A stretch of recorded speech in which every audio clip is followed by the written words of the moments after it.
Hello, kiddies. This is the Crypt Keeper, and you're listening to Uncle Josh's True Scary Stories. Be careful what you ask for. You may get it.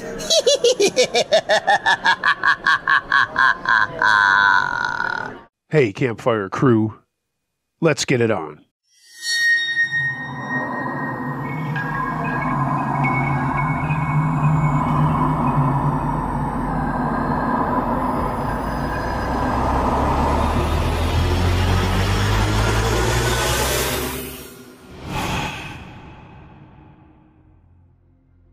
Sleepover Interrupted by Insomnia Acrobat. When I was about 12, my best friends and I used to sleep out on my friend's trampoline in his yard in the summer.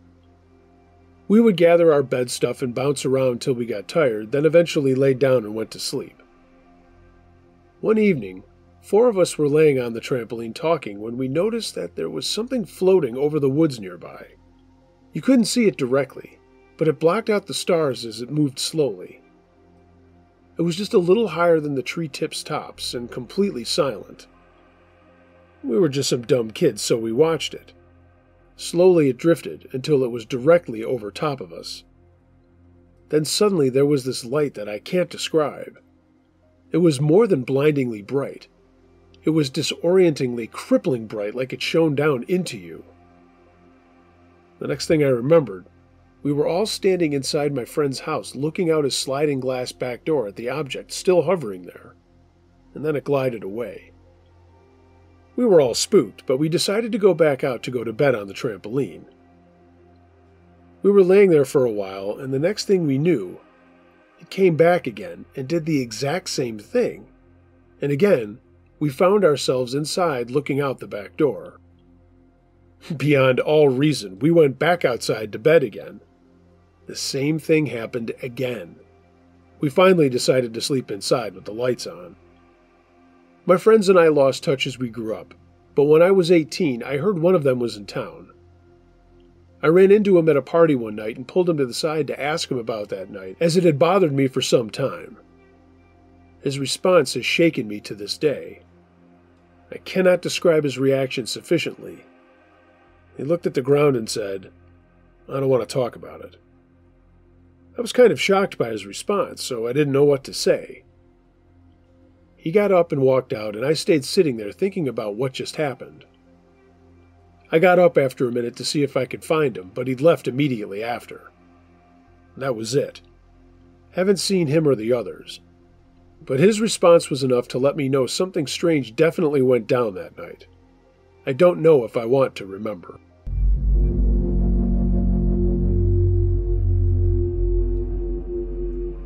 Campfire, submitted by Axel F. First off, yeah, my name is Axel.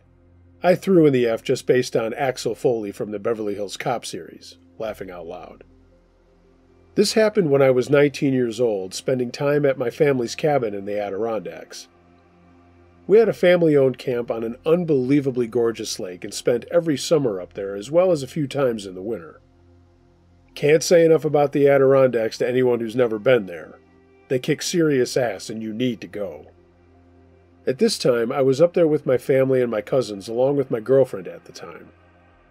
Our property has neighbors to one side, but the other side is pristine forest that can't be sold and is part of the park. Makes our place that much more desirable.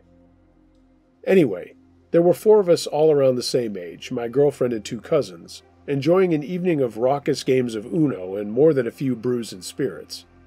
An excellently great way to enjoy a summer night after spending a day water skiing. My cousin Joe was the first to notice something at the edge of our property on the forest side. He said he thought he saw a guy standing there, and at first thought it was just a neighbor passing through. But when he brought it up, I said that our neighbors weren't there that week, but it could have been someone from farther down the road cutting through. Which would have been odd, but still possible. He said it was too dark to really see who it was, and I thought maybe he'd even seen a bear, which put me on alert as we do have black bears wandering around from time to time. They usually leave everyone alone, but occasionally they do come right up to people's cabins or homes. The night went on, and my cousin Evelyn said, "Hey, there he is again." I stood up with my mag light and shined it over towards the forest, which was about 20 yards away across our well-cut lawn. I was pointing in the wrong direction, and Evelyn said, "No, over there," and pointed a little closer to the edge of the lake.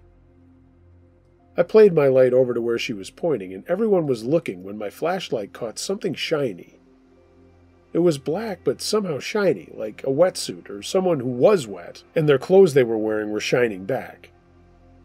The figure wasn't there for long, and I couldn't really tell if it was a person, but it was certainly something upright, and it moved back into the trees quickly when the light fell on it. We could all hear something walking through the trees and cracking on the branches, and I called out, "Hey, you okay? Do you need something?" But there was no answer. Instinctively, I got up and started walking towards it with my girlfriend, and Evelyn saying to not go after it. That's when Joe yelled out, "Hey, there's someone else over here," and pointed in another direction, a little ways up from the water, farther from where we had just spotted this other person, or thing. I threw my flashlight in that direction, and the same flash of something shiny shone back, but this looked like a human figure standing there. It too backed into the woods as I was walking towards it, saying, "Hey, who is that over there?" I threw my flashlight in that direction, and we saw the same flash of something shiny. Whatever it was backed into the woods again, and as I was walking towards it, I said, "Hey, who is that over there?" When I stopped talking, there was silence except for the crackling of our fire. I strained to listen, but I didn't hear anything in the woods. I went back to everyone near the fire pit, and I said, "I have no idea what the heck is going on."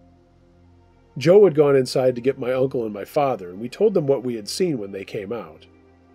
They didn't have any answers for us either, but my dad said he was going to leave our floodlights on for the night in case someone did come back that had bad intentions. We're quite far away from any kind of law enforcement, so the safer the better. Not trying to go into a negative spot, but we also wanted to be safe. Everyone went inside to continue talking about what we had seen and try to enjoy the rest of the night, and I went back out once to make sure the fire had burned out. My girlfriend came out with me, and we were just standing there talking for a second as we heard everyone inside laughing. That's when we heard a little splash down at the water. I didn't jump to conclusions. It could have been anything, to be honest with you. We've got plenty of animals that go in and out of the water all the time. But then we also heard what sounded like swimming, not like the normal splashing of legs and arms in water, but just something moving through the water. This was all out of the range of the floodlights of our place, and I strained to see if I could see anything out on our beach area, but I didn't see anything. Joe and my other cousin realized what we were doing and came back outside, and we told them what we had just heard. That's when the cliché part of my story happened. As we stood there looking around the property and the lake, we saw a beam of light shoot down from the sky. It was a bright neon yellow, as God is my witness. It went straight down into the lake for about 5 seconds and then just went away. It was so fast I had a hard time following it up into the sky where it had come from. As best I could tell where it had come from was a dark triangular-shaped ship, a spaceship if you will, because it didn't look like any plane or other aircraft I have ever seen. Lightning was written off right away as there were no storm clouds in the sky. Suddenly, 3 lights came on each end of this triangular-shaped ship, and with an audible boom, the thing shot straight up into the air. It wasn't a massive break-the-sound barrier type boom. It actually sounded like 2 boats bumping into each other, but loud enough for us to hear it. Then there was nothing but silence, and we all stood there looking over the lake at nothing. Joe said, "Okay, that's enough of this shit for me," and went back inside, and we all followed. I told my dad and uncle what we had just seen, and they shook their heads. They thought they were being led on and maybe we were pulling their legs. But we weren't. For the rest of the night, I kept looking out over the lake and stayed up past the time everyone else turned in for sleep. I just sat there with my arms around my girlfriend in our living room looking out the plate glass windows over the lake. We didn't see anything else. So that's my interesting tale of possible alien visitors to our camp in the Adirondacks. I've looked all over the place for stories and reports of UFOs and stuff, and come across a few from our area. I mean, who knows? Some of them were a little bit wilder than my tale, and I can only vouch for what we saw, and not any of the other crazy stories I've heard. Were we visited by aliens that night? Men in black? I have no idea. But as crazy as it was at the time, it's been so long ago, it's now just a tale we tell over campfires.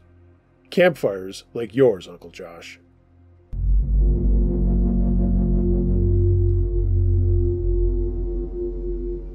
My Encounter with Flying Saucers by Matthew the Deity. I have a good amount of stories that I could share since I have had a few strange and weird experiences throughout my life, despite only being 19 years old. But I don't think I'll ever forget this experience, despite even convincing myself that this was me possibly having a fever or a realistic dream, even if the experience felt very, very real. Truthfully, I don't fully believe that this had really happened, but I could be wrong. That's up for you to decide. When I was 7 or 8 years old, I lived in a small house that got shot up not even a full week before we moved out, with my mom and my stepfather and stepsister at the time. I had an irrationally strong fear of the dark, and since my stepfather was quite cruel towards me, they liked to keep me paranoid and took away my opportunity to sleep easily by taking away my TV, which was the only thing that helped me sleep. My mom agreed since she wanted me to get past my fear of the dark, but I digress. One night, I remember being extra paranoid and scared, so I slept in my sister's room since she had a convenient bunk bed that I could sleep in sometimes. I slept on the top bunk that night and tried sleeping, but alas, I was too paranoid even then. It was the middle of the night. If I had to guess what the time was, then I'd say it was probably around 1 a.m. on a school night.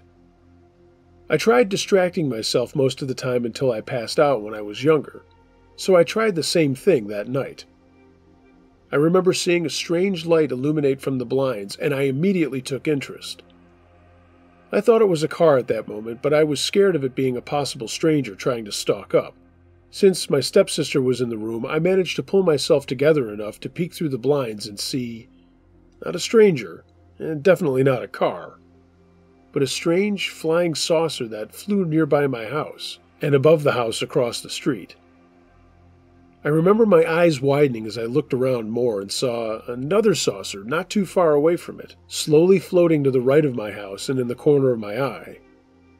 I remember seeing something large hover right above my house. I looked up and saw this mammoth of a saucer float over and above my house completely. I couldn't even see it once it moved more, but I remember it having almost a stereotypical light on the bottom of the ship, but a strange darker color to the whole thing. One of the smaller ships followed with it, and I remember being too scared to run to my mom's house and feared that it would be aware of my presence, or possibly make the ship provoked into taking me and my family away so they wouldn't be discovered. So I slowly and hesitantly moved forwards to the living room to look outside the window to see if it was still around, since it floated in said direction. And it was gone. But our trash can had fallen over, and the sound of distant barking echoed through the night. I didn't know what to say or how to feel once it was over. I couldn't tell even then if I had hallucinated that or if I was dreaming, but I was definitely left speechless at that moment. And I knew if I told my mother, she'd just laugh and say, "Oh, it was just your imagination."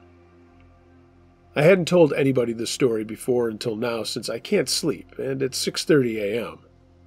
Despite how real it felt at that moment and how clearly I remember it, I still can't bring myself to fully believe that happened because of its slight stereotypical look.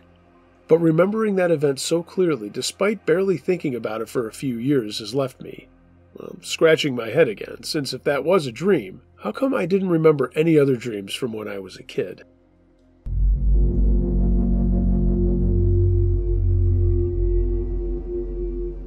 The Missing Hour by Polaris 3141 Throwaway. We were driving in the UK from a friend's dinner party. We'd set off around 10 p.m. for a 15-minute drive home. It was myself, my wife in the front, and my 3 sons in the back of the car. We were driving near a United States Air Force base in the southeast of England along a long, straight piece of road where there was an incredible flash that the wife and I noticed, and it seemed to wake up one of the elder sons in the back. He would have been around 12 at the time. Something, I have no idea what, flew with absolute silence over the car. I saw it, my wife saw it, and the son in the back who was awakened by the flash saw it. Something flew right over us so close you could touch it, and it was big. We got home, discussed it a bit, and concluded the flash was a flare from the USAF base, and the large object that flew over us may well have been a Eurasian eagle owl. One had been spotted in the area. The incident was promptly forgotten.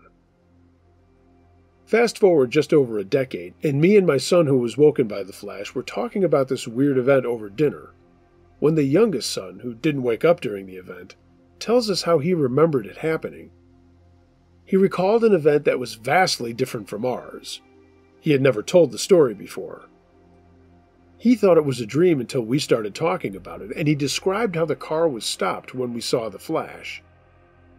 We weren't moving, and the low-flying object sat on top of us for a few seconds, then flew off before the car started again. Apparently, I completely ignored this stop and start and simply continued driving. Now here's the really cool bit that we never realized. My wife had made arrangements to call her sister when we arrived home safely. We left around 10 p.m. for a 15-minute drive, as I mentioned.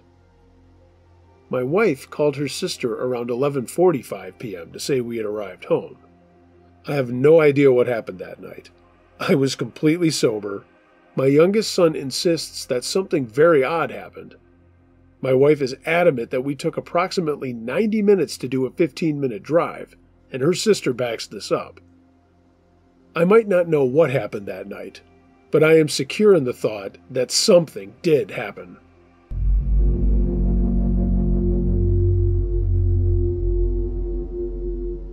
UFO in the Woods, submitted by Angie J.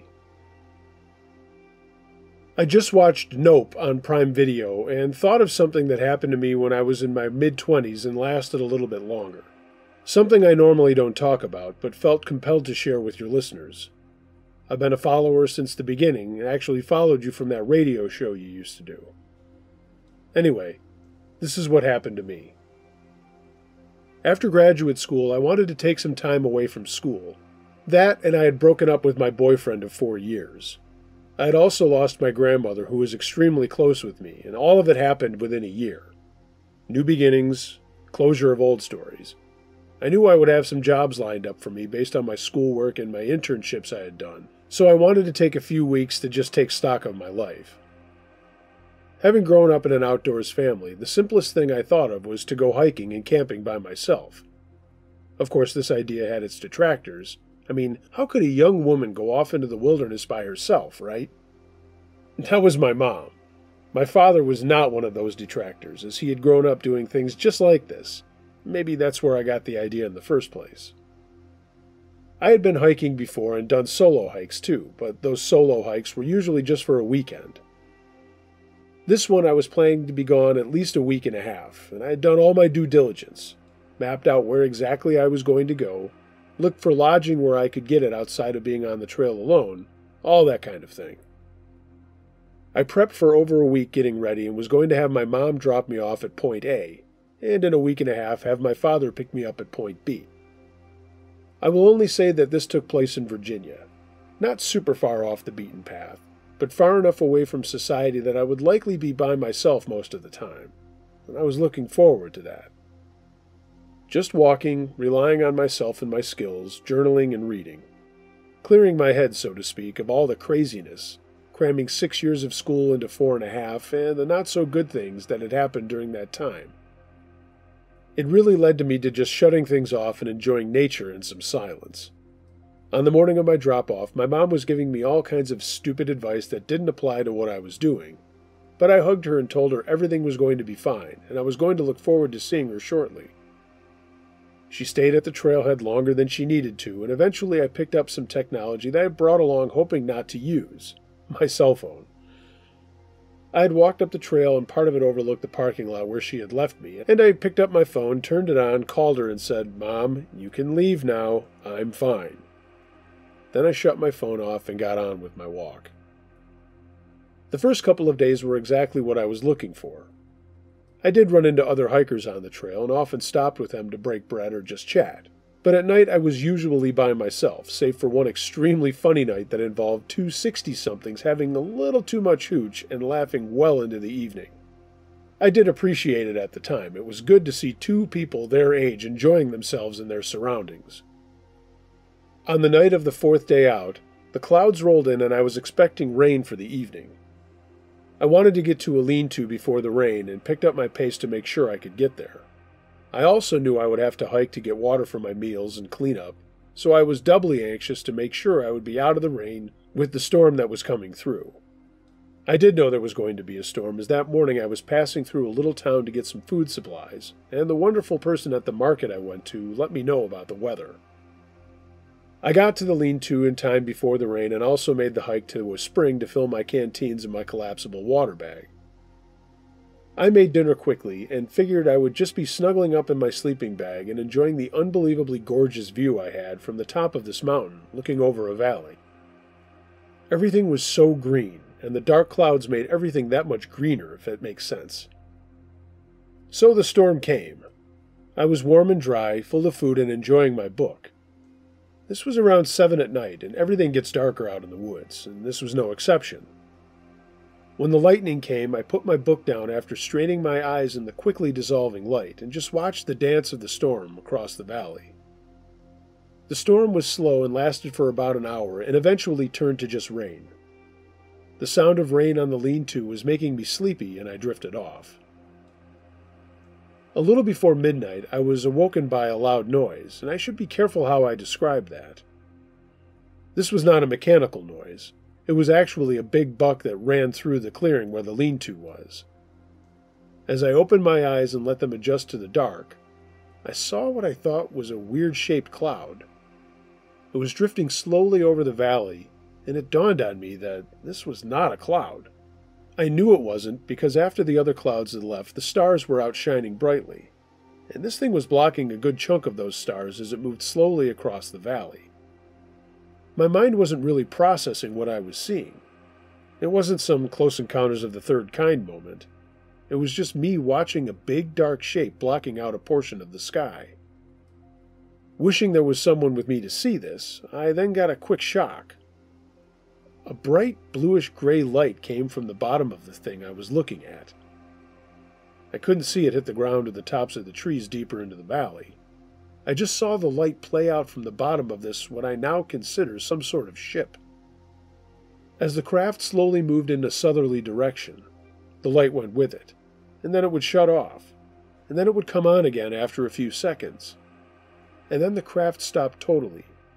The light that was shining down went out, and this thing that I was looking at suddenly sped up and was gone, without a sound. It just shot forward and left my viewpoint. I was in awe of the size of this thing, the fact that it never made a noise, and the fact that it seemingly disappeared as it took off like a shot. I pinched myself to make sure I was awake. Then I got a drink of water and immediately found my journal in my pack and started writing down what I saw, and scribbled a very bad drawing of what this thing looked like. I went back to sleep thinking about this thing and was awake very early the next morning. I had a big day of hiking in front of me, so I got a quick meal and got on the trail to move to my next point. I traversed over a couple of peaks and got into a new valley. I decided to stop for the evening and sleep in my tent rather than move on to another shelter. It was this nice grassy bald that I was on. After setting things up and getting something to eat, I reviewed my progress and I was right on time for my pickup. I read a little into the evening and then just sat enjoying the warm breeze and the silence of nightfall. Sometime around 1 a.m., I woke up for some reason. Well, there was a reason. It was very bright outside, like more than daylight bright. For 1 second I thought maybe there was a helicopter or something flashing a light down on me, but I then realized there was nothing but the breeze as far as sound. The light went away and I scrambled for the door of my tent and unzipped it. I stuck my head out and saw nothing unusual around me. I looked up at the stars off to my right in the sky, and then looked up. There was nothing but blackness. I immediately thought of the thing I'd seen the night before and put 2 and 2 together. Whatever it was back. I crawled out of my tent and stood up in my unlaced boots, looking up at this thing that was covering most of the bald. I'm sure it wasn't that big, but it certainly was big enough to block out all the stars directly above me. Then came the light again, unbelievably bright, shining right down on me. The breeze that had been blowing the grass gently to the east suddenly seemed to just mat everything down, as if a huge whoosh of air was coming down along with the light. I couldn't say how long it lasted, but it seemed like minutes. I put my arm up to shield my eyes to this bright light, and that's all I remember about the rest of the night. I woke up the next morning in my sleeping bag with the tent flap open. As I took stock of the situation, trying to get my bearings, my thoughts went back to that bright light. I looked to put my boots on, but realized they weren't inside my tent, and when I poked my head out into the bright sunlight, I saw them about 10 feet away. I figured for whatever reason I must have just left them out there and went back into the tent, but I didn't remember doing any of that. I just remember shielding my eyes and then waking up. I was a little unnerved, to say the least. I quickly made some breakfast, then broke camp and started walking again, with more than a few thoughts bouncing around in my head. What the heck was that craft that I had seen 2 nights before? And more importantly, what happened to me just a few hours earlier? I bumped into some people that late morning, and one offered me some sunscreen. Said I must have been enjoying myself a little too much out in the sun. I asked him what he meant, and he said, "You've got one hell of a sunburn." It wouldn't be until the next day when I stopped in a little town that I would see my reflection and agree. The funny thing is, there was no burning sensation the way that you normally get with a sunburn. At least the way I burn when I'm in the sun without any protection. Nothing happened until the last night of my walk. I was staying in another shelter with a young couple from Georgia. We were making small talk, and I was lamenting that I was coming off the trail the next day, and they were continuing on their journey heading south. Somehow or another, our conversation turned to the joy of the trail and the peacefulness of the nights. That's when I brought up the strange things that I had seen, and prefaced it all with the fact that I was not trying to weird them out or have them sleeping with one eye open next to some weirdo in a shelter. They listened to my story with rapt attention and offered some solutions to what I had seen. Perhaps it was just some aircraft that was cruising through the area, and as a joke shined a bright light down on me. I laughed along with them and said that maybe I was on America's Most Wanted, and then I said it was probably just nerves of being alone and souping up a normal occurrence. But that night I did wake up again. My companions were asleep, and I didn't see anything when I looked into the sky, but I heard a strange high-pitched frequency in my ears. It didn't last very long, but it came back after a few minutes, and did so for about an hour before I forced myself to go back to sleep. The next day, I said goodbye to my trail friends and made my way to the trailhead where my father was going to pick me up. Throughout the morning, I kept hearing that strange frequency and thought maybe I was getting an ear infection or something. When my dad picked me up and drove me home, I didn't say anything about the strange things that I saw on the trail. I just talked about the peacefulness and all the wildlife I had encountered. But that night at home in the shower, the sound came again. I told myself I would monitor it, and if anything stayed or got worse, I would go see the doctor. That night was quiet after having dinner with my parents and brothers, and we were all just sitting out on the patio having a couple of beers. Everyone decided they were tired and were heading inside, but I stayed outside on the patio a little longer, now thinking about my next moves I had to make in my work life and life in general. I cracked open a third beer and was just looking up into the night sky when a dark shape quietly slipped over my parents' house and blocked out the stars I'd been looking at. The strange frequency came into my ears again, and I just stood looking straight up. The flash of light came again, and I again put my arm up to block my eyes from its brightness. My dad was still awake inside in the kitchen and noticed the bright light. He came out to see me and also looked up at this bright, intense light shining down into our yard. As soon as he got there, the light went away, and we both silently watched as this black shadow moved quietly through the night and away from the house. The stars came back out again as it left. I then told my dad what had happened on the trail, and he just stood shaking his head looking at me, wondering what was going on. We talked earnestly about UFOs and strange phenomena, but couldn't come up with any rational explanation for what he had just witnessed and what I was experiencing. After a while, I finished my beer, and while we were both still excited, we went inside and fell asleep on our living room couch, my dad in his recliner. Nothing happened after that. I got a job in San Francisco and moved out there, where I have lived for the past 22 years.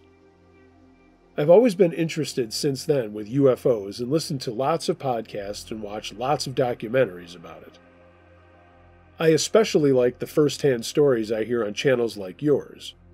And only one time since that, over 22 years, did I have anything like a similar experience. One night, about 6 months after giving birth to my first son, I was restless and went out onto my back deck. And I looked up at the sky and saw everything had been blacked out again. It looked similarly like the things that I had seen so much earlier in my life. And just like then, the dark shape above me slowly moved away and brought the stars back. Looking back on it and digesting all of it, I truly believe that I saw something either out of this world or generated by something in this world that not everyone is supposed to see.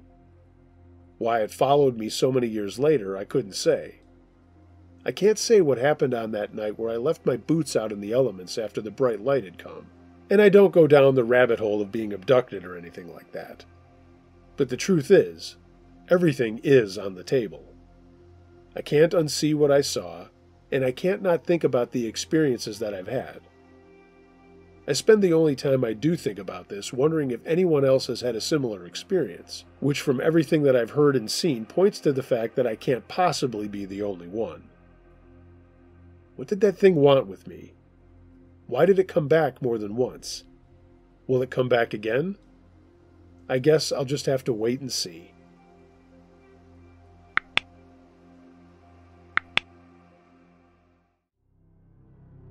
Hey gang, thanks for listening to this episode of Uncle Josh's True Scary Stories. If you have a true scary story of any nature that you'd like to hear narrated on my podcast or this channel, email it to unclejoshtruescarystories@gmail.com. I read them all. I do have to share this with you guys because this is hysterical, and I do get funny emails from time to time. Not so much lately, but this one is just awesome. It says, Hey Bootlicker, L-I-K-K-E-R. Sure. Hey Bootlicker, spelled the same way twice. Why don't you do a story about how not every POS cop is great? Afraid to speak up on how corrupt, spelled wrong, they are. Ha! Why didn't you try that for a change? Keep licking the boots, sellout. F you. Licking. Okay, sure. I can do stories about that, I suppose. I've never gotten one, but I'd be more than happy to if it is creepy and if it really is somebody who's out of line in law enforcement. Like I said, I read them all. As long as they're not like attacking someone or using names or going down that road, hey, send it along, brother. I have no problem with that. And I shouldn't even say brother. I have no idea who wrote this, if it's male or female. Anyway, if you haven't already, and apparently not that person, please like, share, and subscribe to my channel. And of course, you can follow me on social media. All the links to that are in the description below. I can't even read. All the links to my social media are in the description below. And of course, if you want to step up the support of the channel, you can find me on Patreon.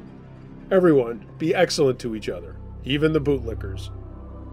Until next time, be wary of things that go bump in the night. It could be anything. A ghost, a monster, or the guy next door. Or a bootlicker, what the fuck.